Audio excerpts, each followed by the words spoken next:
Oui, alors bonjour, bonsoir selon le moment où vous me regardez ce petit vidéo. Alors, troisième vidéo donc d'intégration pour la formation professionnelle de base. Alors, comme j'avais déjà dit dans le dernier webinaire que vous avez peut-être pas visionné, la formation professionnelle de base va changer de formule, hein, et ça va devenir des spécialisations. Alors, vous avez la spécialisation sur la psychoénergie des chakras et qui se composait de deux modules que vous avez qui étaient présentés par les deux derniers webinaires. Le premier sur la psychoénergie des chakras, donc les soins associés aux chakras, et le deuxième sur les sous-personnalités psycho-énergétiques associées aux chakras. C'était les deux sujets des deux premiers webinaires d'intégration. Celui-ci, c'est donc soins quantiques de l'oreille des fascias. Je fais exprès pour dire soins quantiques de l'oreille des fascias, puisque c'est un nouveau nom qui va être associé à cet enseignement-là. Il va y avoir des enseignements supplémentaires et des reconstructions aussi des enseignements. Vous pouvez déjà voir la reconstruction qui a été faite sur le module sous-personnalité psychoénergétique des chakras, où il y a eu donc un enseignement qui était donné dans ce module-ci, sur les soins quantiques de l'oreille et des fascias, qui a été ramené donc à sur celui des sous-personnalités psychoénergétiques des chakras. C'était celui concernant la partie sur l'enseignement sur l'aspect psychothérapie corporelle, c'est-à-dire comment les conditions physiques et tout ça associées à la psychoénergie des chakras. Donc, comme je trouvais que c'était plus brillant de tout mettre ensemble, j'ai déplacé cet enseignement-là. Et dans celui-ci, il va y avoir donc un supplément qui va s'ajouter, qui va traiter donc des soins quantiques, puisque c'est quelque chose qui commence à être un petit peu à la mode. Et j'ai été moi-même formé, j'ai vu un petit peu ce que c'était. J'ai donc voulu me dire, mais tiens, ça serait peut-être intéressant d'amener une réflexion là-dessus. Donc, j'ai fait un module pour la formation personnelle qui s'appelle Cerveau et thérapie quantique. Et ce module d'enseignement-là, vous allez le recevoir en début mars. Alors, vous allez donc avoir un avant-goût de la présentation qui va se combiner dans cet enseignement-là, qui va donc traiter de l'aspect plus de la thérapie quantique. Donc, ça coupe pour moi. Ça se coupe parfois aussi, un peu gênant.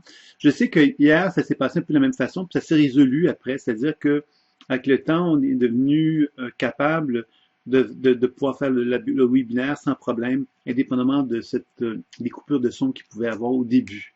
Alors, je ne sais pas s'il y en a encore présentement.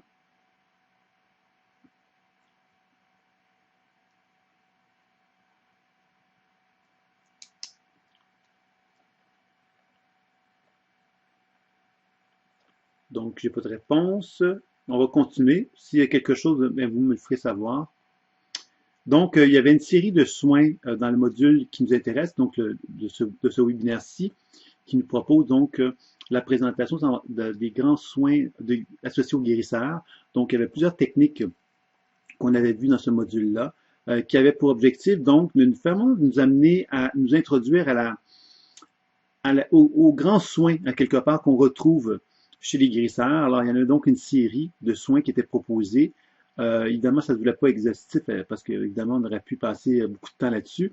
Mais je voulais quand même tenir compte des grandes techniques, effectivement, qu'on retrouve chez les guérisseurs et donc de vous donner l'opportunité d'avoir une idée de chacune de ces techniques-là, sans pour autant nécessairement devenir un expert de chacune d'elles, sans avoir nécessairement le goût peut-être d'avoir envie d'aller plus loin dans ces techniques-là, mais au moins de connaître, parce que c'est important. Alors évidemment, il y a d'autres techniques qu'on n'a pas abordées, qu'on pourrait aborder aujourd'hui, si vous le voulez. Mais les grandes techniques guérisseurs, pour moi, c'est les grandes techniques finalement de base. Alors, la première technique de base, c'était l'équilibre des énergies vitales, où on faisait les segments du corps. Ça me paraît la technique vraiment d'une technique fondamentale, c'est-à-dire qu'on reconnaît justement que le corps est fait d'une certaine structure physique, et on va simplement chercher à favoriser une circulation énergétique dans tous les segments du corps. Donc, on commence avec le pied, puis cheville, genou, ainsi de suite. Donc, c'est une belle façon, cette technique-là, de combiner le décodage intuitif, la déprogrammation et des techniques de soins plus spécifiques comme la chirurgie, la miniaturisation, puisqu'à ce moment-là, dans cette technique-là, bien évidemment, on fait tout le corps vraiment en totalité. Il n'y a aucun segment du corps qui est délaissé. C'est une technique de base, je pense. Si on regarde historiquement parlant, les techniques énergétiques dans lesquelles on touche le cœur, on va retrouver des techniques de ce type-là qui sont un peu différentes de celles que je vous ai proposées, sans aucun doute. Mais, grosso modo, la logique, elle est respectée, c'est-à-dire qu'on cherche à rétablir le mouvement en tenant compte qu'on a deux jambes, un tronc, deux bras et une tête. Globalement, c'est un peu ça. Donc, je trouvais que cette technique-là était très, très intéressante et très complète. Comme je dis, il y a des variations qui existent, à laquelle je me suis intéressé aussi, que j'ai déjà expérimenté, et je trouvais que celle-ci était vraiment la plus naturelle et la plus simple, et finalement, elle permettait énormément de choses, puisque on peut combiner à l'intérieur de cette technique-là énormément de choses, de tout, en fin de compte, tout ce qu'on a appris dans l'enseignement jusqu'à maintenant, on peut l'inclure facilement, cette technique-là. Évidemment, c'est une technique qui peut être très longue, donc c'est certain que quand on fait une technique comme celle-là, on doit être conscient du temps et on doit être conscient quelque part de qu'on ne pourra pas faire un soin parfait. C'est-à-dire un soin parfait, ça pourrait prendre un temps fou. Donc, on va essayer de faire un soin qui va tenir compte du laps de temps que l'on a et d'avoir un focus aussi, hein, c'est-à-dire un sentiment que je vais rétablir la circulation énergétique globalement dans le corps de mon partenaire, puis ensuite, je vais donc me concentrer sur une problématique plus spécifique. Probablement, c'est comme ça qu'on va procéder avec une technique comme celle-là. S'il y a des questions, évidemment, vous pouvez interagir avec moi et m'en faire part. Ensuite, il y avait les soins de l'aura. Euh, donc, équilibre des énergies vitales, dans quelles circonstances qu'on va faire cette technique-là? Ben, moi, je pense que toute personne qui est très concrète, a envie d'être touchée, a envie de sentir qu'on la touche, qu'on fait quelque chose, parce que dans les soins de l'aura, par exemple, quelqu'un qui est très terre à terre va nous regarder puis va se dire, mais qu'est-ce qu'elle fait cette personne-là? Elle va être tellement occupée à observer ce qu'on fait qu'elle va peut-être pas finalement recevoir le soin avec tous les bénéfices que ça pourrait comporter. Donc, je pense que quand on commence à faire un soin avec un partenaire, le toucher, c'est quelque chose de rassurant, c'est quelque chose de très humain, c'est quelque chose de sensible. On sait que les soins à distance, on peut très bien en faire, on en a fait largement, et on n'a pas besoin de toucher notre partenaire. Alors que quand on est face à face avec notre partenaire, je pense que le toucher, c'est quelque chose de tout à fait naturel, de tout à fait harmonieux, équilibrant. Donc, l'équilibre des techniques d'énergie vitale, dans ce sens-là, est une très, très belle façon de faire un bilan très complet d'un client. Donc, ça va être souvent dans une technique de base pour commencer même une intervention avec quelqu'un. Hein. Ça nous permet d'avoir vraiment une vision globale de de toute la structure énergétique de la personne. On a pris le temps de le faire vraiment en profondeur. Donc, ça peut être un bon début pour commencer un soin. L'équilibre de l'aura, maintenant, il y a Margot qui justement me posait une question. La question qu'elle me posait, c'était effectivement à quel moment on va utiliser cette technique-là. Alors, évidemment, cette technique-là, dans quel moment on va l'utiliser? En fait, il faut comprendre qu'il y a une technique, l'équilibre de l'aura, les soins de l'aura, évidemment, ça provient des guérisseurs. Les guérisseurs les ont utilisés. Ensuite, il y a le magnétiseur. Le magnétisme, c'est qui vient beaucoup, je pense, de la France, hein, a comme repris un peu cette idée de l'équilibre de l'aura en faisant un travail sur le magnétisme. Il y avait Mesmer, entre autres, qui est un Européen, je pense, qui venait de Vienne, je suis plus trop sûr. Ou un Autrichien, en fait, plutôt. Je suis pas sûr. Et puis lui, bon, ce médecin-là a voulu vraiment faire connaître les soins énergétiques qu'on retrouve chez les guérisseurs. Et il a commencé donc, et c'est un médecin, en plus Mesmer, donc il a voulu développer donc une approche autour du magnétisme dans laquelle il cherchait à faire connaître effectivement cette technique-là dans toute l'Europe. Et ça a eu un certain impact et tout ça.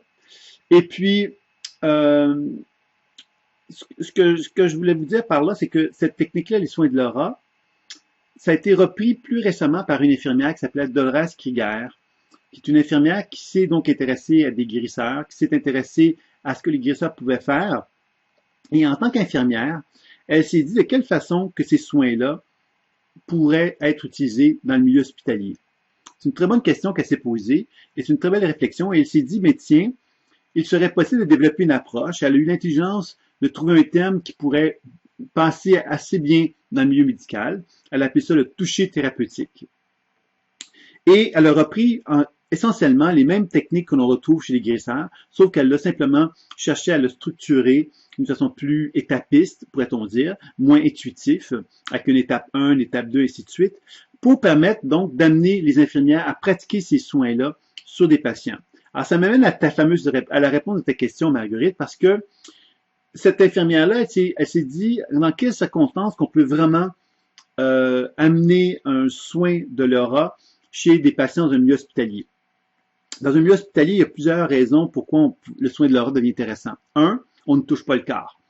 Donc, en ne touchant pas le corps, on n'est pas dans une position intrusive. On n'est pas dans une position d'ambivalence ou d'ambiguïté. Alors, des gens, par exemple, qui ont eu des abus des abus face à leur corps, hein, qui auraient pu avoir eu des impressions d'avoir été abusés par des thérapeutes ou par des parents ou je ne sais quoi, vont avoir une certaine méfiance. Donc, le fait qu'on ne touche pas le corps, déjà, pour cette personne-là, ça pourrait être quelque chose d'agréable. Toute personne qui n'aime pas être touchée, en fin de compte, pourrait donc trouver un certain bien-être à recevoir un soin de l'aura. Donc ça, c'était une première raison au fait que le soin de l'aura pouvait être intéressant.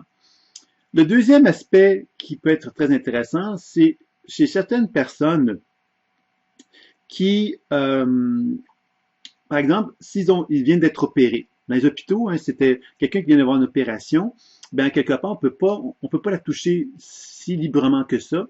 Elle a une certaine fragilité, une certaine faiblesse. Donc, l'idée de se faire donner un soin de l'aura, ben, à quelque part, ça permet justement donc de faire des interventions au niveau de l'opération, au niveau de la cicatrisation de la plaie. Donc, ça peut être intéressant encore une fois. Ça peut favoriser la cicatrisation, c'est ce qui est observé aussi. Donc, ça aussi, ça peut être vraiment fort intéressant. Et dans le cas des grands brûlés, puisque toujours dans le milieu hospitalier, on se retrouve avec des gens qui sont brûlés, qui peuvent être brûlés d'une façon très élevée, et ces brûlures-là, évidemment, font qu'on ne peut pas les toucher. Donc, encore là, les soins de l'aura pouvaient être vraiment très fortement applicables à ce moment-là. Donc, ça, c'est les grandes applications très concrètes que cette Dolores Krieger-là a mis en application par rapport aux soins de l'aura, en se disant, ben voilà, dans le milieu hospitalier, on a vraiment intérêt à connaître cette technique-là. Elle permet donc de faire bénéficier les gens sur des aspects fort importants. Maintenant, si on revient à notre milieu à nous, c'est-à-dire un milieu qui est moins hospitalier, dans le sens qu'on est moins confronté à des gens qui sont des grands brûlés ou des gens qui ont des opérations importantes, c'est certain que les soins de l'aura, ça devient en quelque sorte un choix. Un choix par rapport à un soin que je pourrais qualifier d'équilibre des énergies vitales, où on touche le corps, et un soin où on ne touche pas le corps. Ce choix-là, de quelle façon qu'on va le faire? Ben, si on pense par exemple à la technique de l'accueil, la technique de l'accueil, c'est une belle façon, une belle technique qu'on peut combiner avec les soins de l'aura, puisque vous vous rappelez que la technique de l'accueil, ça fait peut-être très longtemps pour vous, je ne sais pas, mais la technique de l'accueil, c'est une technique où on ne touche pas le corps de notre partenaire. Donc, c'est évident qu'une technique comme celle-là, ou même les techniques sur les chakras, où on peut toucher ou ne pas toucher, peut très bien se combiner avec les soins de l'aura. Donc, vous comprendrez ici que quand on effectue un soin à ce niveau-là, ce qu'on cherche à déterminer, c'est la qualité du rayonnement de la personne. Cette qualité de rayonnement-là, c'est un peu cette lumière, hein, la lumière ultra ténue des cellules du corps qu'on mesure à travers les soins de l'aura. Et évidemment, à travers cette technique-là, ben, on peut justement donc déduire des états de fragilité, de faiblesse, on peut déduire un certain nombre d'informations. Alors, c'est une question de préférence, je dirais. Il y a des gens qui vont être très à l'aise à palper le champ énergétique, puis à sentir plein de choses, puis à faire du décodage, des formations des soins en tenant compte de cette technique-là. Et il y en a d'autres qui vont vraiment préférer le corps de chair, le corps d'os, la matière, pour faire un soin. Alors, je vous dirais que c'est vraiment une question de préférence. Et d'ailleurs, pourquoi j'ai voulu à tout prix présenter ces deux techniques-là, parce que elles nous permettent donc de vraiment comprendre les grandes traditions des guérisseurs, c'est vraiment là qu'elles se situent. Il y a des gens qui touchent le corps et des gens qui ne toucheront pas le corps. Et le troisième aspect qui était que j'avais voulu mettre en place, c'est quand on parle de la guérison par l'âme, la guérison supramentale, qui est une façon, quelque part, donc de changer notre niveau de conscience pour accéder à des fréquences plus élevées et donc de nous synthétiser à notre énergie de l'âme, de notre âme, de notre soi supérieur, et de pouvoir envisager qu'il est possible de créer dans la matière à partir de cette énergie-là. Et là, on se rapproche d'une troisième catégorie de guérisseurs qui est un peu plus, qui est un petit peu plus, comment dire, qui est souvent remis en question, qui se rapproche des guérisseurs, qui créent dans la matière. Donc, on parle des guérisseurs, par exemple, philippins. Alors, les guérisseurs philippins sont très controversés. Beaucoup de gens disent que c'est la prestigitation, etc. Donc, l'idée là-dedans, c'est pas de déterminer si c'est vrai ou c'est pas vrai, mais de plutôt déterminer justement que l'effet placebo est fondamental dans toute forme de soins. On sait que 35%, que ce soit un médicament, une pilule, un bonbon ou une pilule avec un plein de recherches derrière, vont à peu près avoir les mêmes résultats au niveau de l'effet placebo, c'est-à-dire 35%. Au niveau d'un soin de guérison, mais c'est un peu la même chose. Si on peut faire un genre de protocole, un rituel qui donne une certaine assurance à notre partenaire, notre client, qu'on fait quelque chose, ben c'est bien évident qu'il va y avoir donc un impact encore plus important qui va donc en résulter. Donc je pense que Pour répondre à ta question, Marguerite, ben, il y a vraiment deux options, deux voies. On touche le corps ou on ne le touche pas. Ce sont vraiment des questions de choix qui sont vraiment reliées à des préférences, je dirais, vraiment personnelles pour effectuer un soin. Moi, j'aurais tendance à te dire que mon expérience à moi, et là, c'est vraiment de moi qu'il s'agit, c'est pas une vérité que je dis, mais ma propre vérité à moi, c'est que si j'ai développé les fascias par la suite, c'est parce que j'ai considéré que toucher le corps avait un impact qui pouvait être très significatif et très intéressant pour arriver à chercher des impacts plus importants. Quelquefois, j'ai constaté que le travail sur l'aura pouvait être quelquefois moins puissant parce que justement, il travaille davantage avec le rayonnement ultraténu des cellules et que ce type de travail-là pouvait être plus impactant, plus puissant si on commençait à travailler de l'intérieur du corps, donc à travailler vraiment dans la matière et de faire bouger la matière, d'où la technique sur les fascias, qui était une technique qu'on va voir également lors du prochain webinaire par rapport à ça. Alors bonjour Julien, je vois que tu es là, donc j'espère que tu vas bien. Ça fait longtemps qu'on ne s'est pas parlé, donc je te dis un grand bonjour. Et donc, bon, ça c'était pour les soins de l'aura et donc l'équilibre d'énergie vitale. Alors, donc, et les fascias à distance. Oui, les fascias à distance, bien sûr, c'est là Les fascias à distance, c'est des mots. Alors maintenant, est-ce qu'on est capable, à distance, de pouvoir faire un travail sur les fascias? Oui. Est-ce qu'on est capable de le faire adéquatement? Ça dépend de chacun. C'est-à-dire que les fascias, quelque part, c'est une matière. Dans le travail à distance, on peut travailler sur quelque chose de très, très peu matière, beaucoup plus énergétique, où on peut justement se densifier et être capable, à travers un travail à distance, de pouvoir faire d'avoir un impact sur le corps de notre partenaire avec une certaine densité et qui nous permet donc de pouvoir faire un travail sur les fascias également. Ah, bonjour Olivier, mais mon Dieu, on a des grandes visites ce soir. Heureusement que je suis assis parce que je pense que je pourrais tomber. Hein. Évidemment, je blague. Ça me fait plaisir de voir Olivier et de voir donc Julien. Donc, c'est des gens que je n'ai pas vus depuis un certain temps. Donc, au plaisir de vous entendre. Voilà. Donc, alors, je ne sais pas si j'ai répondu à ta question concernant les fascias, André. Alors, il y avait ensuite l'autre technique qui était une technique que j'avais développée, parce que moi, vous savez, j'ai fait de l'astrologie pendant longtemps. Et en faisant de l'astrologie, une des grandes questions que je me suis posée, c'est de quelle façon qu'on peut arriver à combiner l'astrologie avec les chakras, avec la guérison, etc. C'est une question à laquelle j'étais toujours très sensible parce qu'il y a un grand courant d'astrologie qui s'appelait l'astrologie médicale. Et je me suis dit, ben finalement, c'est normal que s'il y a une astrologie médicale, qu'il y ait une certaine astrologie énergétique. Alors c'est comme ça que j'avais développé à l'époque une astrologie énergétique où je m'intéressais beaucoup à ça.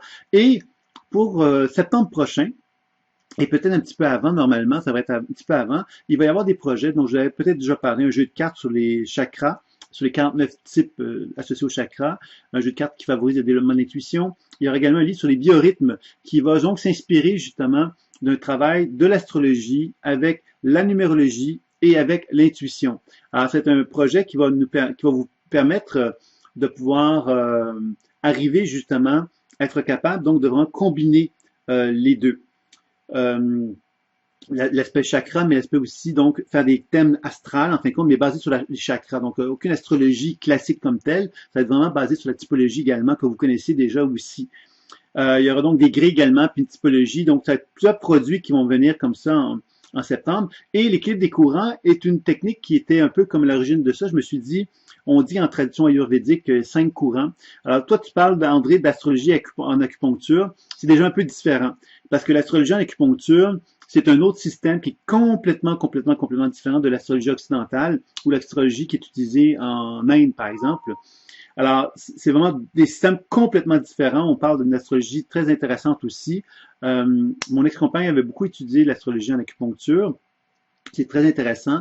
On peut aller très, très loin là-dessus aussi, mais c'est pas quelque chose qu'on a vraiment c'est un modèle qui est vraiment beaucoup plus oriental, alors qu'ici, on a vraiment plus cherché à intégrer des notions d'ayurvédique, donc indiennes, et l'équilibre des courants, c'était basé sur les 5 courants, vous vous rappelez, terre, eau, feu, air et terre, puis les orteils de pied, même chose, et ça permettait donc de travailler avec les 5 éléments et de pouvoir interagir aussi avec le corps d'un partenaire avec les 5 éléments.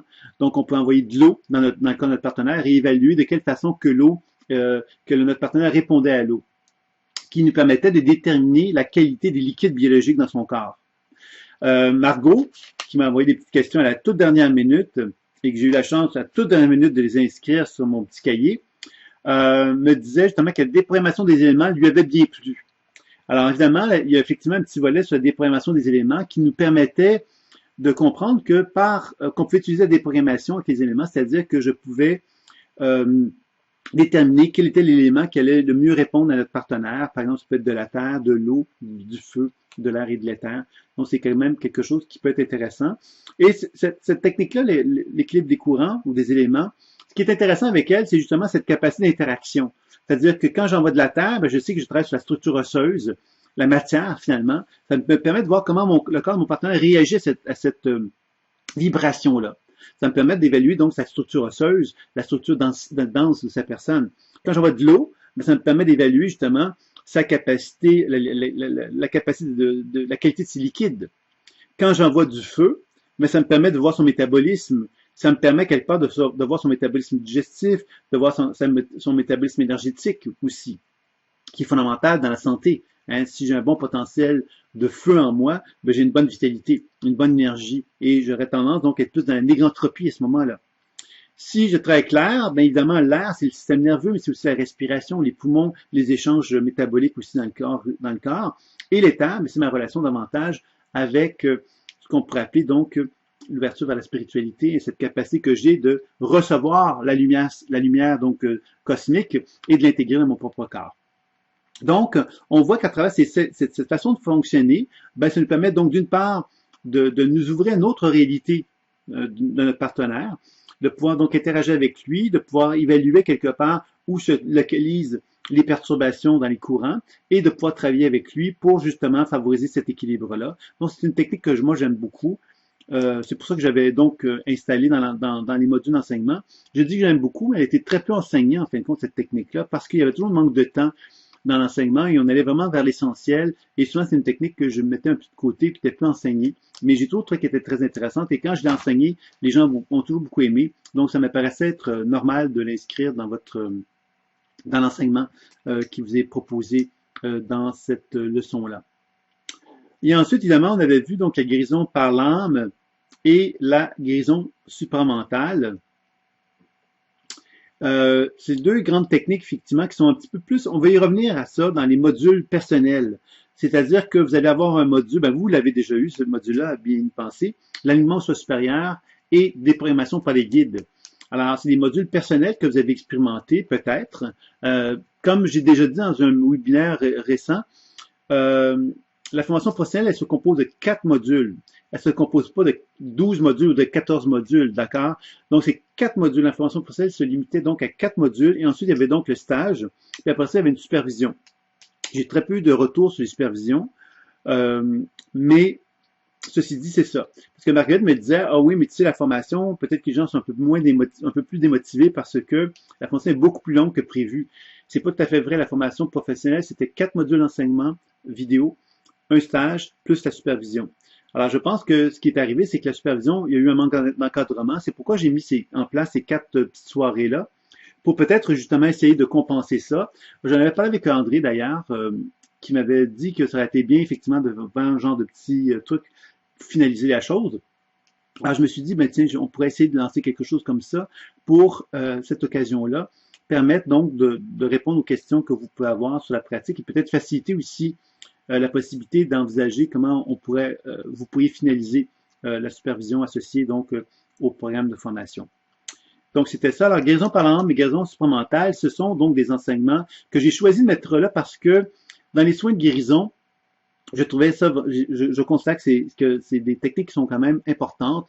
Il y a des ouvrages comme la guérison ésotérique d'Alice Bailey qui en parle beaucoup. Alors, je me suis dit, c'est important quand même de d'en parler, puisqu'on parle, je voulais faire un tour d'horizon des grandes techniques de guérison, et certainement que la guérison par l'âme et la guérison supramentale sont des grandes techniques de guérison, parce qu'elles touchent justement, on reprend les mêmes techniques qu'on a vues précédemment, l'équilibre d'énergie vitale, l'aura et tout ça, mais là on inclut la capacité du guérisseur à se synthétiser des énergies supérieures et donc d'amplifier son champ énergétique et donc d'être capable, parce qu'il amplifie son champ énergétique, de pouvoir donner à son partenaire un ensemble d'apports énergétiques plus importants. Et dans ce sens-là, je me suis dit que ce serait important donc que vous l'ayez, même si c'est un enseignement qu'on approfondit beaucoup plus dans une spécialité plus lointaine, où on vous parle donc de l'alignement soi supérieur et de la déprogrammation par les guides dans un contexte plus professionnel. Et ça, c'est quelque chose qui va venir dans les spécialisations qui vont suivre pour ceux qui sont intéressés à cela.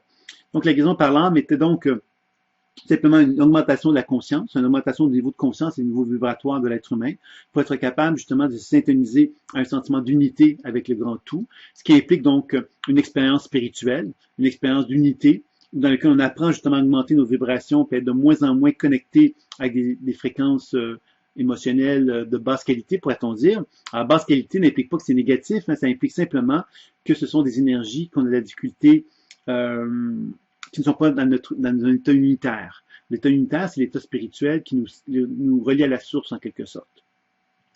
Puis il y avait la guérison supramentale qui lui consistait justement à être dans cet état de guérison par l'âme et de pouvoir utiliser le processus créateur de l'univers pour justement construire dans la matière ce que l'on souhaite et ce que l'on désire. Alors c'est un petit peu quelque chose comme ça qui avait été proposé pour la guérison supramentale. Et c'est certain que quand on parle des guérisseurs philippins, par exemple, qui sont très religieux quand même, mais on peut certainement penser que la guérison supramentale est une technique qui est utilisée dans ce contexte-là. J'avais rencontré un guérisseur qui s'appelait Daskalos, qui utilisait la guérison supramentale dans le sens qu'il avait une volonté donc de construire dans la matière et il y avait donc des guérisons qui se faisaient assez régulièrement dans sa façon de travailler. C'était beaucoup par la guérison supramentale qu'il le faisait.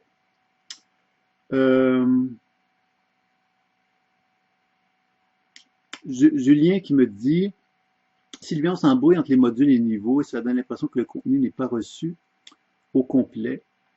Côté site formation personnelle et professionnelle, c'est mon avis.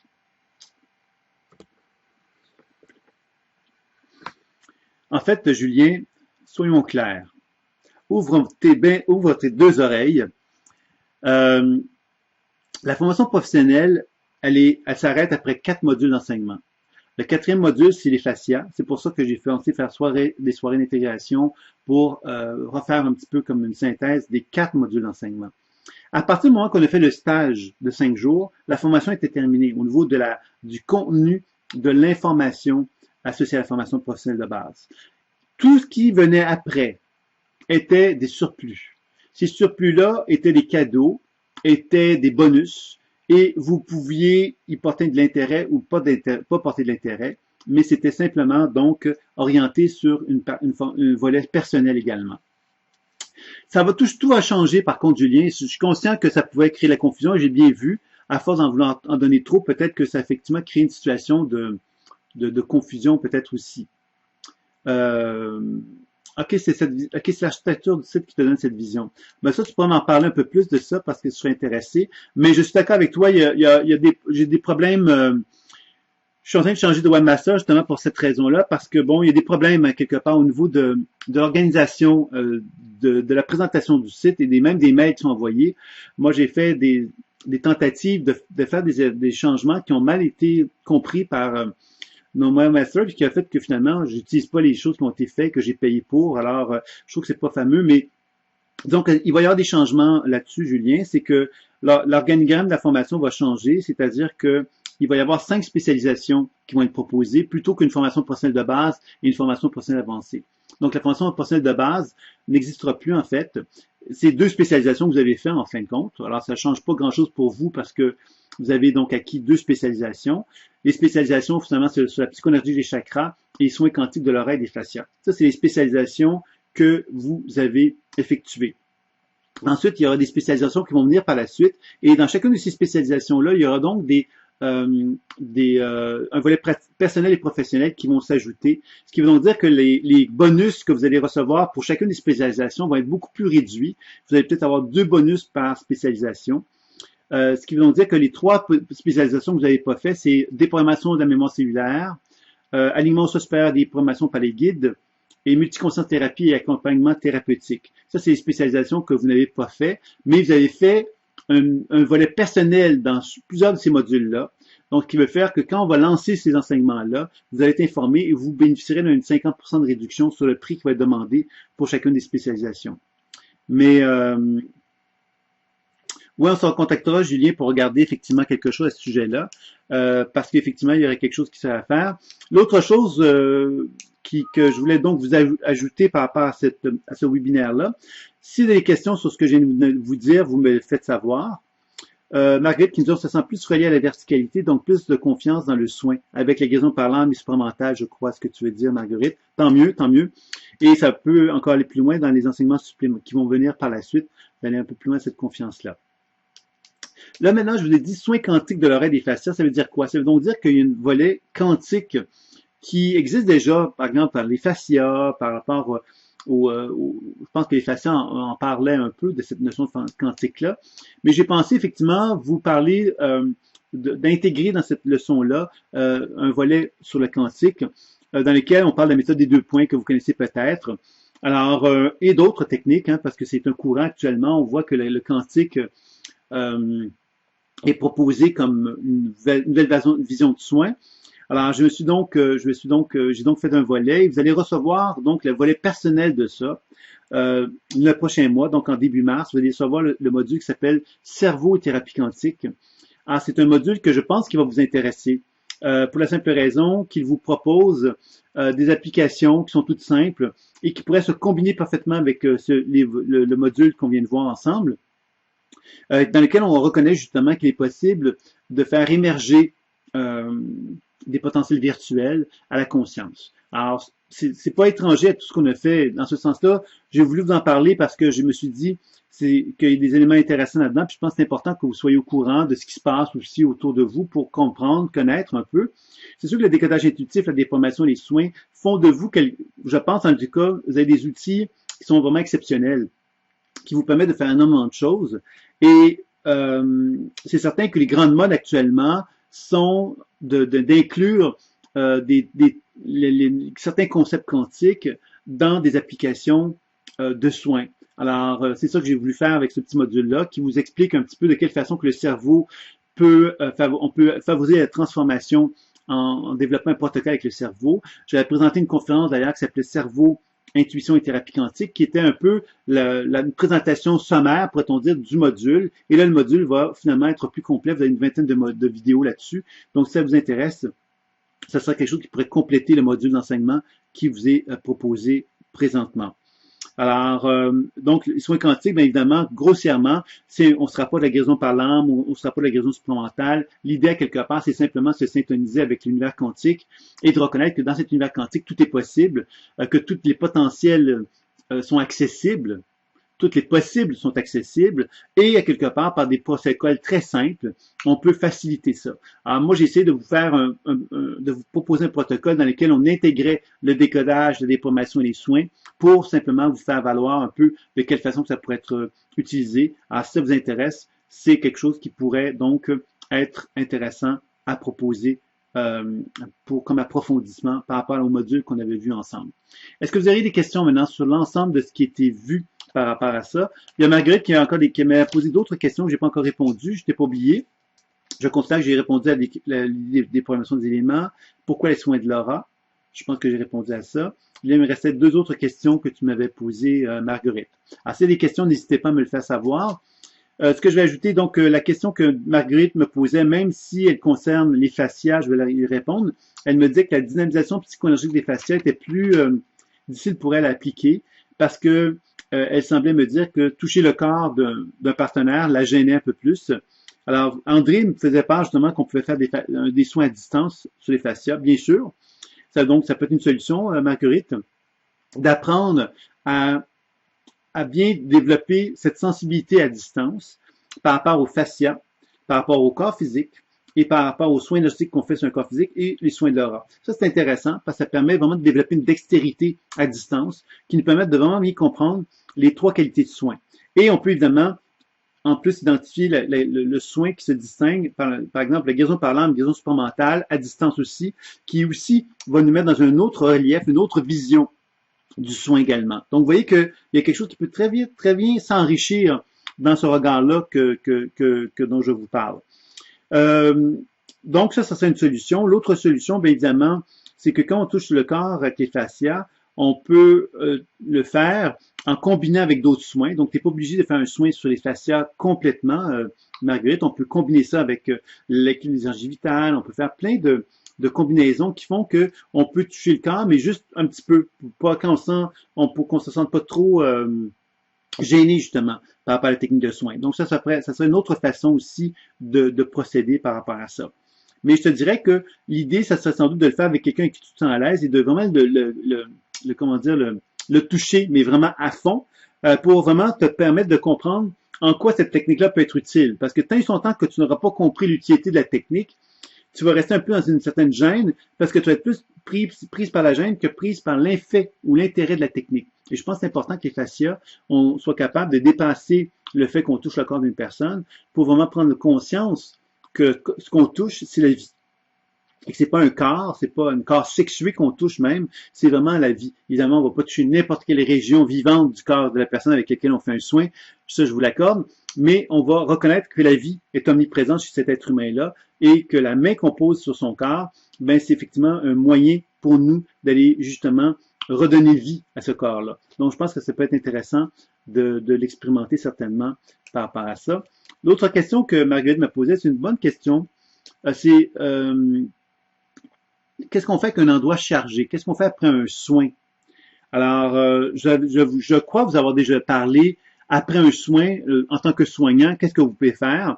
C'est-à-dire que vous pouvez, par exemple, les magnétiseurs, par exemple, vont faire ça. Bon, puis systématiquement, on peut très bien le faire aussi. C'est-à-dire que on va jeter l'énergie après un soin, on va se brasser les mains pour envoyer ça vers le sol. Alors, brasser les mains pour envoyer ça vers le sol, qu'est-ce qu'on fait? On envoie toutes les charges positives, tous les protons, toute l'acidité dans la Terre, et on sait que la Terre est un aimant négatif, c'est-à-dire qu'il y a plein d'ions négatifs dans la Terre. Donc, quand on secoue nos mains pour diriger ces charges positives-là vers le sol, mais c'est un peu comme si on se libérait de l'acidité qui a pu être présente en faisant le soin. C'est-à-dire que notre partenaire pouvait être acide et on a pu effectivement avoir donc une charge positive de cette acidité-là qui s'est manifestée sur nous, puis on va la transmettre ensuite vers le sol. Ça, c'est une chose. On peut également se laver les mains. C'est une autre chose. Et on peut également prendre une douche après une journée de soins pour justement encore là se décharger en fin de compte, ou on pourrait se négativer en se mettant en connexion avec la prise de terre.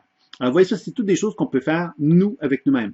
Maintenant, par rapport à la question posée, l'endroit chargé, ben, si on a une salle, on fait des soins avec une table de massage, cette table de massage on pourrait toujours la connecter à la prise de terre pour nous permettre effectivement que la table, la pièce, la table où la personne se couche puisse finalement constamment être déchargée de toute forme d'acidité qui pourrait s'accumuler là. Donc ça, ce serait une belle façon, je dirais, pour pouvoir justement amener un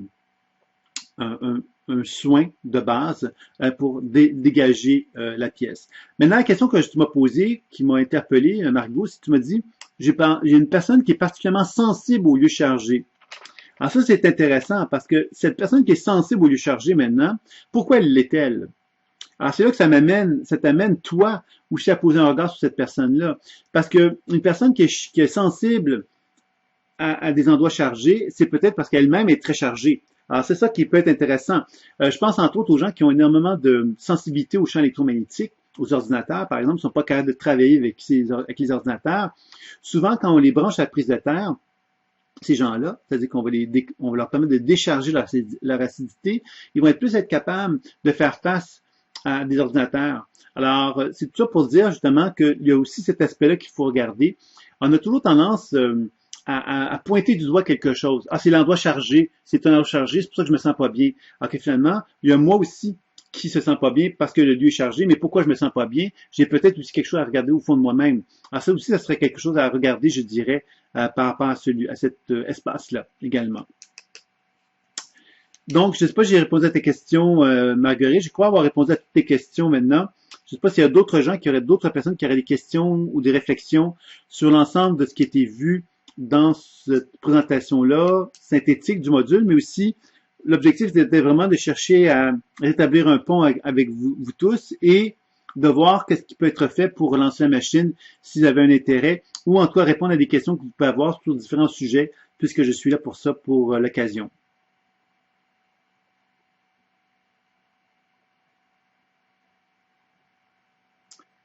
André, ok, qu'est-ce que tu me conseilles à quelqu'un de sensible aux ondes? Alors, en fin de compte, c'est simplement une des choses qui peut vraiment être intéressante. Il y a plusieurs choses. D'une part, il y a toi, André, qui peut déjà faire une évaluation de cette personne-là. Pourquoi elle est sensible aux ondes? Moi, je pense, par observation, que les gens qui sont sensibles aux ondes sont des gens qui sont chargés d'acidité dans leur corps. C'est-à-dire qu'ils sont chargés d'acidité et leur corps devient tellement chargé d'acidité qu'ils sont plus capables d'être en interaction avec des sources qui vont les rendre de plus en plus sensibles. Et je pense que c'est là que ça peut devenir intéressant de les brancher à la prise de terre.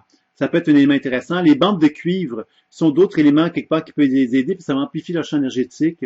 Mais c'est sûr que la prise de terre, les brancher à la prise de terre, ça va leur permettre de drainer leur charge positive. Mais je dirais qu'avant même de penser à ça, il faut toujours comprendre la cause de ça. La cause, c'est qu'est-ce qui fait que le corps devient sensible. Qu'est-ce qui fait que le corps devient sensible? C'est souvent parce que justement, il y a une mauvaise gestion énergétique dans leur corps. Parce que c'est pas tout le monde qui est électrosensible, d'accord?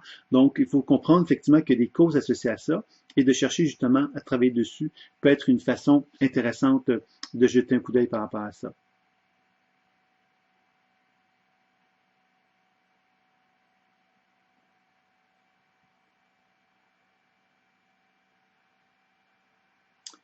C'est ce que tu as remarqué en soins. La question se pose à qui, Marguerite? C'est à moi que tu me la poses? Que les gens électrosensibles, j'ai souvent remarqué quelque part que ces gens-là étaient effectivement très chargés électriquement parlant. Ils avaient tendance justement à ne pas avoir la capacité de se recharger, un peu comme quelqu'un qui n'a pas de connexion avec le sol. Et le fait qu'il n'y a pas de connexion avec le sol, ben, il devient quelque part dans une position d'hypersensibilité. Pour les électrosensibles, il y a aussi des questions d'alimentation aussi, bien sûr, mais je pense que cette alimentation-là touche aussi l'acidité. On sait que les aliments peuvent être acides ou alcalins. Donc, encore là, il y a toute une question de déconnexion avec le sol. Cette déconnexion avec le sol touche, d'une part, la capacité d'un être humain à bien assimiler son alimentation, parce que quelqu'un qui n'a pas de connexion avec le sol n'a pas un bon processus digestif, en général. Pourquoi? Ben parce que justement, tout le processus digestif n'a pas d'assise sur le sol, donc on ne peut pas arriver facilement à assimiler nos aliments. Donc ça, c'est une chose. La deuxième chose, c'est que cette difficulté, cette manque d'assise va faire que l'énergie va beaucoup trop monter vers le haut. Et donc, le corps va pas être capable de se drainer facilement. Et donc, à un moment donné, le corps va être tellement hyper excité vers le haut du corps qu'il va devenir effectivement hypersensible, justement. Et c'est là que c'est quelque chose d'important de travailler sur cet aspect-là. En médecine chinoise, on parle du yin des reins. C'est pour ça que la négativation au niveau des pieds va être souvent quelque chose qui peut être intéressant à expérimenter. Puis certain qu'il faut comprendre justement rétablir le mouvement énergétique pour que les flux d'énergie soient plus équilibrés, plus particulièrement vers le bas du corps chez ces personnes-là. Est-ce qu'il y a d'autres questions maintenant sur l'ensemble de ce qui a été vu aujourd'hui? Moi, j'aurais pas mal terminé ce que j'avais à vous présenter.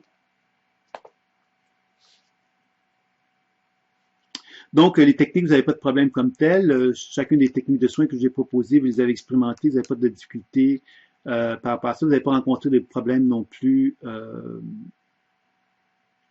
Envoies-tu les autres vidéos?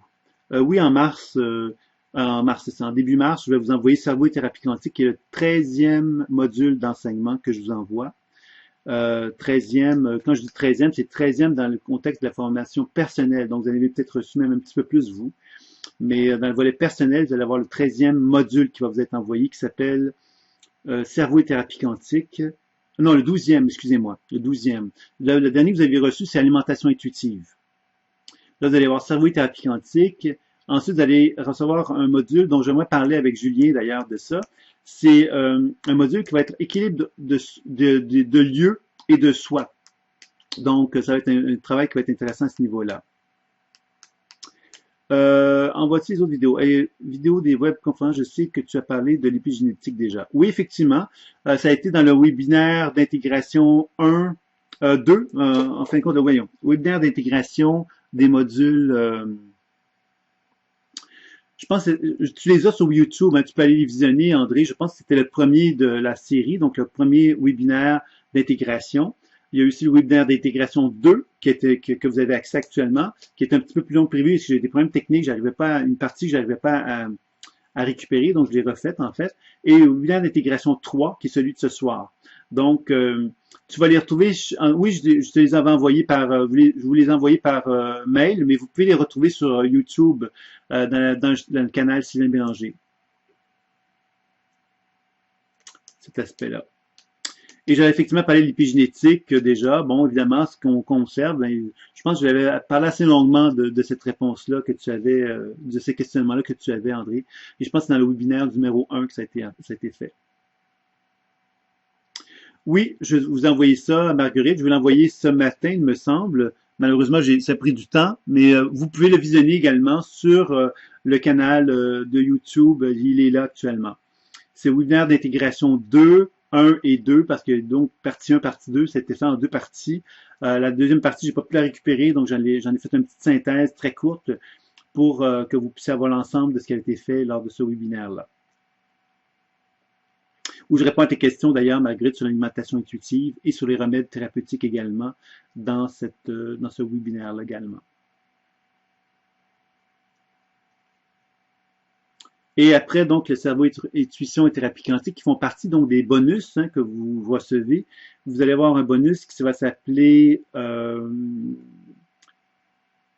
prospérité, spiritualité et énergie vitale. On va parler de sexualité, on va parler de sexe, on va parler de sexualité.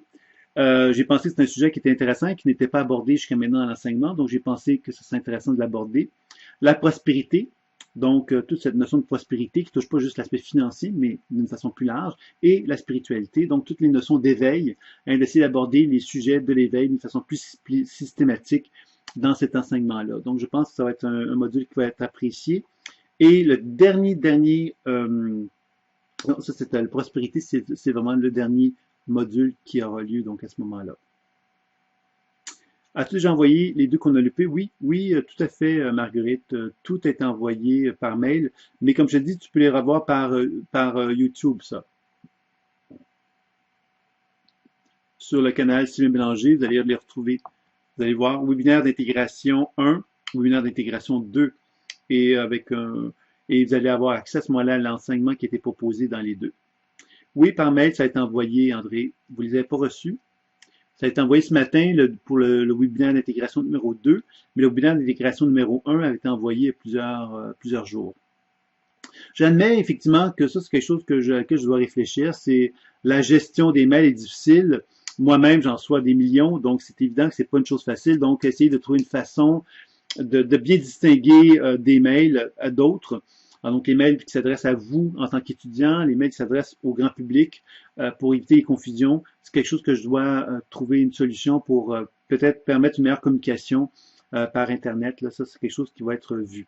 L'autre chose que je voulais vous dire, que j'ai peut-être mentionné dans le webinaire d'intégration 2, mais que j'en profite parce que vous êtes quand même un petit peu plus nombreux que d'habitude, là, c'est qu'il va y avoir, donc, je vais parler de la psychoénergétique des chakras, il y avoir une spécialisation au mode que vous avez vécu une spécialisation, et cette spécialisation, maintenant, dorénavant, les 5 spécialisations qui vont être proposées vont se faire comme suit. Il va y avoir toujours 2 modules d'enseignement pour chacune des spécialisations, 2 modules d'enseignement vidéo.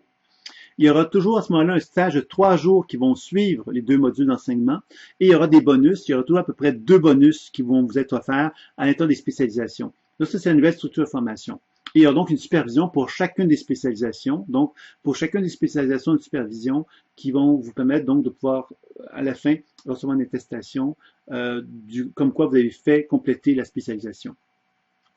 Et ce que je voulais vous dire par rapport à la psychoénergie des chakras, la particularité de ce module-là, de cette spécialisation-là, c'est qu'il y aura 2 jours supplémentaires qui vont vous être proposés pour ceux qui sont intéressés, qui vont vous présenter l'utilisation des outils psychoénergétiques associés au chakra, qui constituera un jeu de cartes intuitif au biorhythme, qui sera donc tout un protocole pour utiliser une autre façon de travailler avec la psychoénergie énergétique des chakras.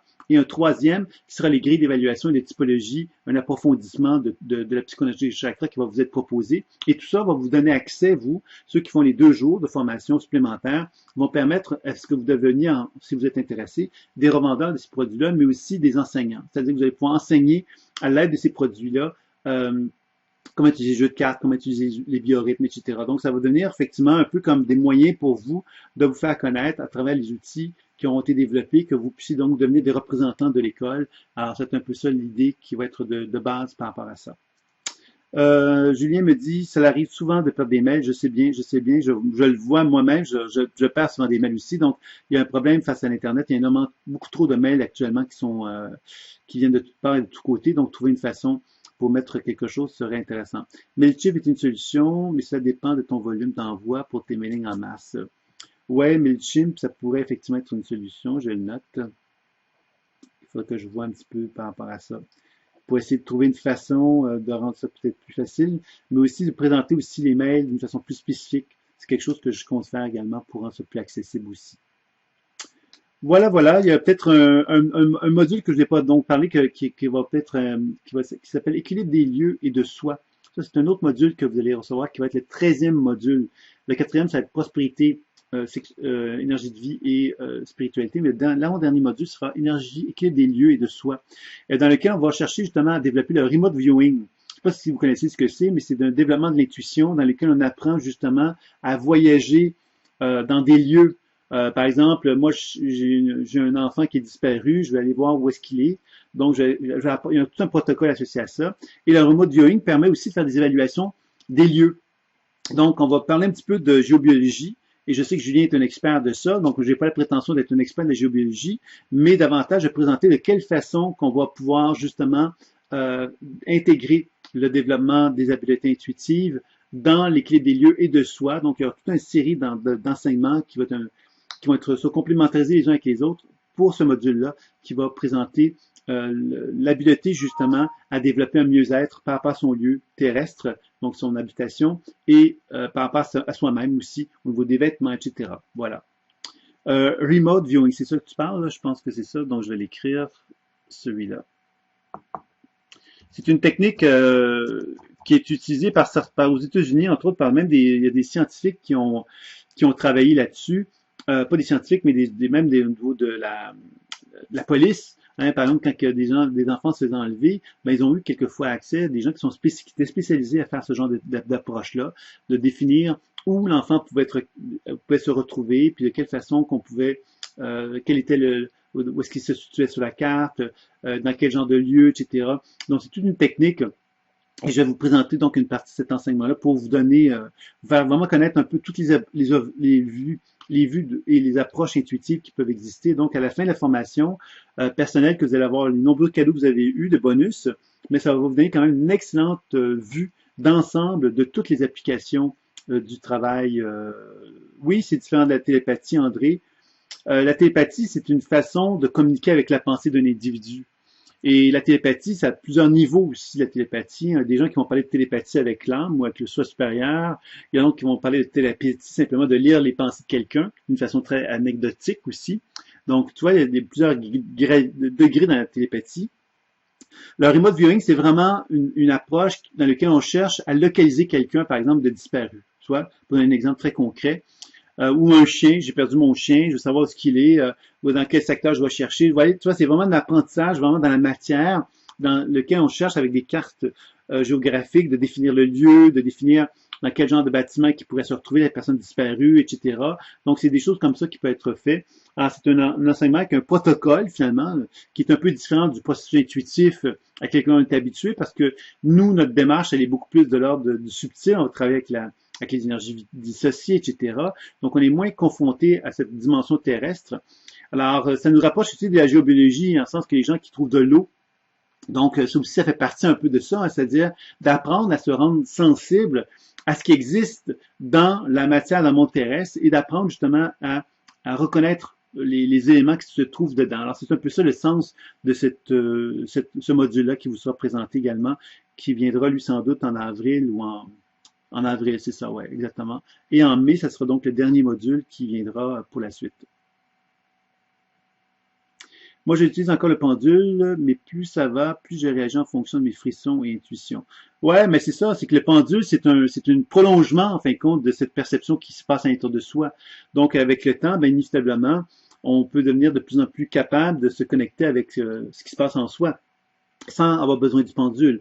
Et tout le processus intuitif qui est enseigné, bien évidemment, c'est ça que ça sert. Alors, dans ce module-là, bien évidemment, on va chercher justement à mettre l'emphase davantage sur un protocole pour favoriser ça. Donc, ce sera un peu l'objectif qui sera donné dans cet enseignement-là. Mais il faut un élément pour l'étalonnage. Mais il faut un élément pour l'étalonnage. Tu m'expliqueras ça, Julien, je ne comprends pas ce que tu dis. Il faut un élément pour l'étalonnage. Je ne sais pas ce que ça veut dire, mais bon, ça veut dire sans doute quelque chose, mais je ne comprends pas exactement ce que ça veut dire. Oui, si tu cherches de l'eau, d'accord. Il faut un élément pour l'étalonnage. Je comprends toujours pas. Mais tu sembles comprendre ce que tu veux dire, donc c'est bien. Je suis désolé, je comprends pas tout à fait ce que tu veux dire.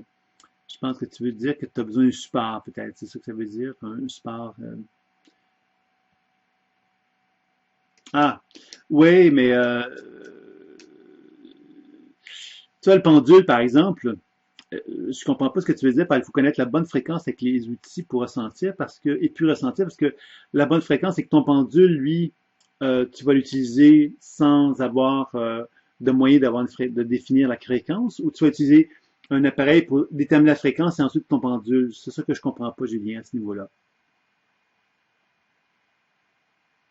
Oui, l'antenne de l'échange, je suis d'accord avec toi. Mais quand on parle de l'intuition, ben, à ce moment-là, l'avantage de l'intuition, justement, c'est qu'on se libère de tout cet aspect. On devient nous-mêmes l'antenne. Alors, comme on devient l'antenne, on devient comme une forme on a un GPS intérieur au niveau des fréquences, on pourrait dire ça comme ça, qui nous permet d'aller chercher la fréquence nécessaire pour se syntoniser à. Donc, on apprend à faire des balayages. Et c'est tout ça, quelque part, qui va faire qu'on devient de plus en plus autonome dans notre habileté à se syntoniser avec le monde ambiant, c'est-à-dire d'aller chercher de l'eau, etc., de mieux comprendre ce qui se passe à travers cette recherche de l'eau, recherche d'un lieu, etc. Est-ce qu'il y aurait d'autres questions avant qu'on termine?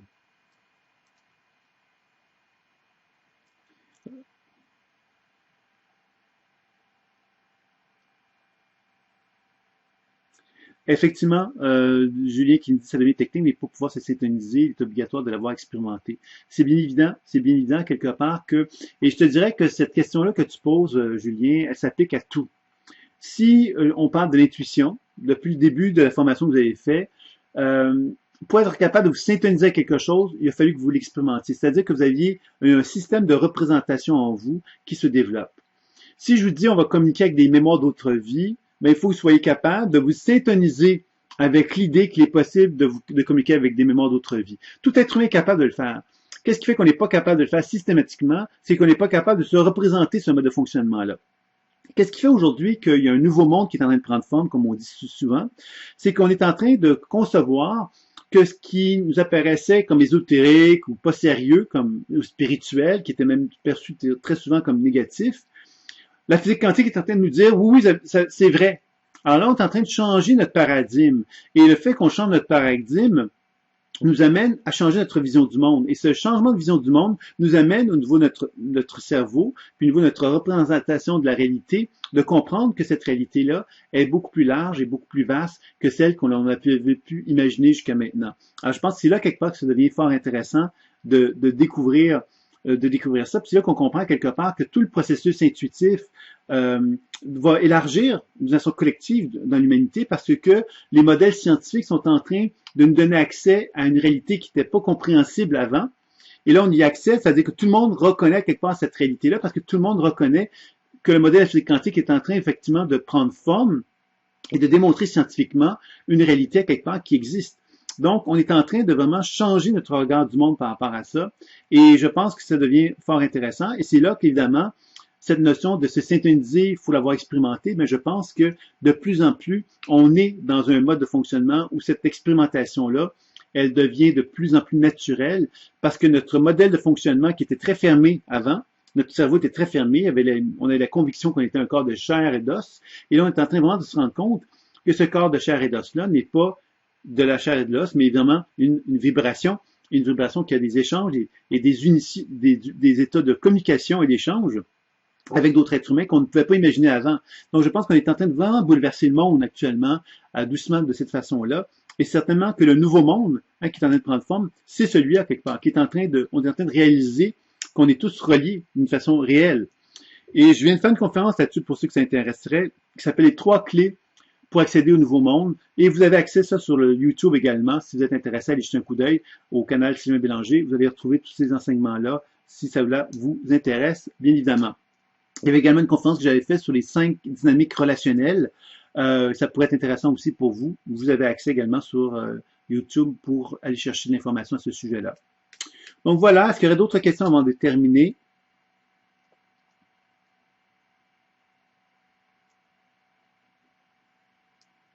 En ce moment, c'est la relance avec les autres qui va faire que nous passerons par la connaissance des autres ou la reliance. Oui, la reliance, c'est bien sûr quelque part que la connaissance des autres, elle passe d'abord avant tout par ma propre capacité à être une antenne qui se met à vibrer, dans le sens que si je suis capable de faire vibrer mon antenne et je suis capable de la faire vibrer de bout en bout, ça veut donc dire quelque part que je me connais. Et c'est la connaissance de soi qui est fondamentale. La connaissance de soi fait que moi, parce que je suis capable de faire face à qui je suis, et me regarder dans le miroir, mais plus je suis capable de faire ça, plus je suis capable de regarder l'autre et de le voir tel qu'il est. Et c'est là que je suis capable d'avoir une véritable relation avec moi, une véritable relation avec l'autre. Et c'est ça qu'on cherche vraiment à mettre en place dans le monde actuellement. Et la position de verticalité, c'est vraiment ça. La position de verticalité, c'est cette capacité que j'ai de me connecter avec moi, de me voir tel que je suis et de voir l'autre tel qu'il est. Ne pas chercher justement à avoir un regard de contrôle sur l'autre, mais de le voir tel qu'il est parce que je suis dans une position de verticalité. Alors c'est ça un petit peu que je pense que ça vient confirmer ce que tu me disais, je pense, Julien. Donc, c'est bien. Écoutez, je pense qu'on va s'arrêter ici, à moins qu'il y ait d'autres commentaires ou d'autres réflexions. Alors, il y a Margot qui me pose des questions régulièrement. Je te remercie, Margot, de me donner un peu de jus pour ces webinaires-là, puisque tu es la seule qui m'a posé des questions. Non, c'est vrai, André. Je m'excuse, André. Tu avais effectivement aussi posé des questions dans le passé, dont la question sur l'épigénétique, qui a été répondue dans le webinaire 1, je pense bien. Donc, tu pourras jeter un coup d'œil. Si tu as la misère à retrouver l'information, mais tu me le diras, puis je vais tâcher de t'aider à retrouver ça, mais je pense que c'est vraiment dans le webinaire d'intégration 1 que tu vas retrouver ça. Donc ça, c'est le webinaire d'intégration 3 qu'on vient de faire ensemble, et que j'ai enregistré, donc normalement qui devrait être mis en ligne aussi dans les prochaines heures sur YouTube. Alors, éventuellement, sur la bibliothèque du site Internet Développement Conscience, on va retrouver aussi ces vidéos-là, mais je vais attendre un peu encore pour les inscrire, je vais tout mettre ça en bloc à un moment donné sur le site. Donc voilà. Alors, évidemment, moi, je vous invite toujours à me donner des comptes rendus, à me faire savoir où est-ce que vous en êtes dans votre pratique. Alors, si vous avez donc des informations à me transmettre à ce sujet-là, bien évidemment, vous pouvez le faire par mail, etc.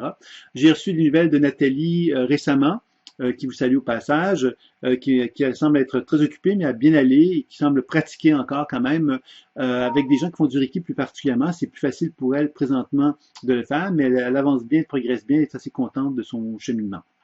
Donc voilà, alors je vous souhaite une très très belle soirée à chacun d'entre vous. Amusez-vous bien, bonne nuit, bonne soirée. Au revoir.